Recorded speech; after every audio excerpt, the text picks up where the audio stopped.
Joining me now is royal author and expert Kate William and her last solo engagement. How do you think she did today? She did great. I mean, last solo engagement, she didn't look like a woman who was 8 months pregnant, and we're not probably going to see her again solo until, as your reporter was saying, until the big day itself, which we are expecting to be sometime around mid-July. So probably about July the 15th is what we're all expecting. So she's got one more public engagement. One more public engagement accompanied, and then after this, the only one, no more. Maternity leave. Maternity leave, that's Until it. we see the baby. I mean, she's done very well, hasn't she, given that she was very poorly, if we remember, at the beginning of her pregnancy, wasn't she? Well, the royals had to tell us about the pregnancy much earlier than they were expecting because she was rushed to hospital. And many women who have that condition, hyperemesis gravidarum, have to be in hospital for the entire 9 months because they simply can't get anything down. But she has blossomed and done very well afterwards. And obviously it's quite punishing, it's quite exhausting doing royal occasions, royal walkabouts, but she seems as if she's done very well.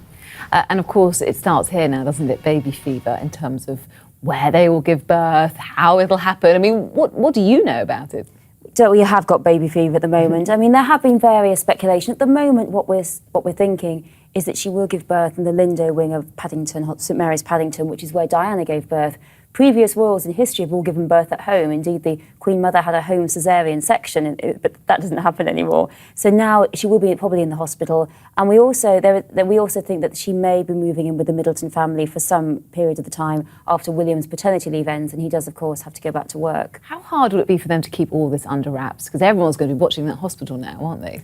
It's almost impossible. I mean, the days when Diana and William, and the days when Diana dealt with the press, and the things we didn't know about Diana, that wouldn't be the case now. Because of Twitter, because of social media, you are followed, you are talked about going everywhere. So we simply won't be able to keep a secret whatsoever. So the minute the baby is born, I think we'll know about it. Now, none of us know this for sure, but there certainly have been plenty of reports going about kind of what kind of birth that she may have. A hypnobirth? Is that something that you've heard? I mean, yes, I've heard this rumour that she's talking about a hypnobirth. And hypnobirthing is this principle where pregnant women, what they do is they try and relax, and they try and do kind of relaxing postures a la yoga. And they also try and focus on something outside of the pain. So they try and essentially hypnotise themselves into not thinking about the pain. And that's a notion of trying to make yourself less afraid. Of course. And yeah, so Karen. And although we don't know necessarily that she's doing that, certainly what the royals do in childbirth matters. Queen Victoria, of course, was the first person to use anaesthesia in pregnancy because before then doctors thought women should suffer because they said they don't understand their sins as Eve.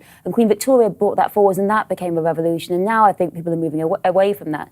And certainly what we do know is that Prince Charles and the Queen prefer more alternative medicines. So perhaps Kate too. Well, it's all rumour, isn't it? We'll probably never know. But Kate William, thank you very much for joining us tonight.